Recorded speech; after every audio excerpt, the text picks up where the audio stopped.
ඉතාමත්ම තරුණ කාලේ ආකාශ් ෆේස්බුක් එකේ ලියන්න පටන් ගන්නවා. කියවනකොට හිතනවා කොයි හරි තැනක තව අලුත් පැලයක් පැලවෙනවා කියලා. අපි කිසිම පරම්පරාවක් අතහරින්න නැතුව මේ කර්මාන්තය ඇතුලේ ඔක්කොමලව ආදරෙන් රැක ගන්නට ඕනේ.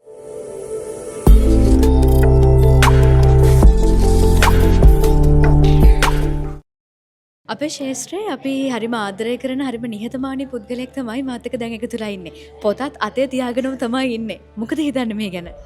ඔව් මම හිතන්නේ විශේෂයෙන්ම අපි මේ කතා කරන රංග පෞරුෂය සිනමාවේ තරුගුණය කියන එක රැකගනිමින් සමන්ගේ මම හිතන්නේ මුළු ජීවිතේම ඒ වගේම රංගන වේදය ඇතුලේ ඒ තම රංග වින්‍යාසය සිනමාවට එකතු කරලා තියෙනවා. ඒක වෙනත් විදිහේ ආකර්ෂණයක් සහ වෙනත් විදිහේ අගය කිරීමක් සහ හැඩතල කීපයක්ම අපේ සිනමාවට එකතු කරලා තියෙන යුග පුරුෂයෙක්. ඉතින් එතුමන්ට මම දීර්ඝායුෂ ප්‍රාර්ථනා කරනවා වගේම අපේ ඉදිරි කටයුතු වලදී එතුමන්ව දැක ගන්නටත් ආසාවෙන් ඉන්නවා. මොකද ඒ සිනමා ජීවිතය පිළිබඳව අධ්‍යයනය කරලා ඒවෙන් රස ලබලා ඒවා කියවලා ඉගෙන ගත්ත අය අපි. ඉතින් ඒකට තව එකතු කිරීමක් කරනවා අද ආකාශ් මල්ලි ගැන.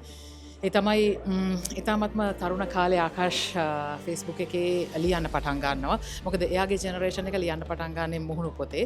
එතකොට අපි ඒ දේවල් කියවනවා. කියවනකොට හිතනවා කොයි හරි තැනක තව අලුත් පැලයක් පැලවෙනවා කියලා. ඉතින් අපි හැමදාම ආදරය කරනවා මේකට එන අලුත් පරම්පරාවට. මම හැමතිස්සෙම විශ්වාස කරන දේ තමයි අපි කිසිම පරම්පරාවක් අතහරින්න නැතුව මේ කර්මාන්තය ඇතුලේ ඔක්කොමලව ආදරෙන් රැක ගන්නට ඕනි කියලා. හැමෝටම අවස්ථාවක් ලබා දෙන්න ඕනි කියලා. ඉතින් ඒකේ මේ ප්‍රතිඵලය අද අපිට දැක ගන්න ලැබුණා. මොකද මට මතකයි ඉස්සර මුලින් ලියනකොට මම ඒවා කියවලා තියෙනවා. සමහර දේවල් මම ඇත්ත කතා කරලා තව ගයිඩ්ලයින්ස් මම දීලා තියෙනවා. ඉතින් එතකොට මට තේරුණා එයා හරි ලස්සන ගමනක් යනවා සහ එයා මේ සිනමාවේ වගේම මේ කලා ශාස්ත්‍රය ඇතුලේ ඉන්න ගොඩක් දැවැන්ත චරිත ඇසුරු කරමින් හොඳ ගමනක් යනවා කියලා. ඉතින් අද මම හිතන්නේ ඒකේ ප්‍රතිඵලය තමයි මගේ අතේ තියෙන්නේ. ඉතින් සිනමා විචාරකයෙක් විදිහට වැඩ කරනවා. ඒ වගේම සිනමාව පිළිබඳ අගය කිරීම කරනවා. ලස්සන ලිපි ලේඛන ලියනවා.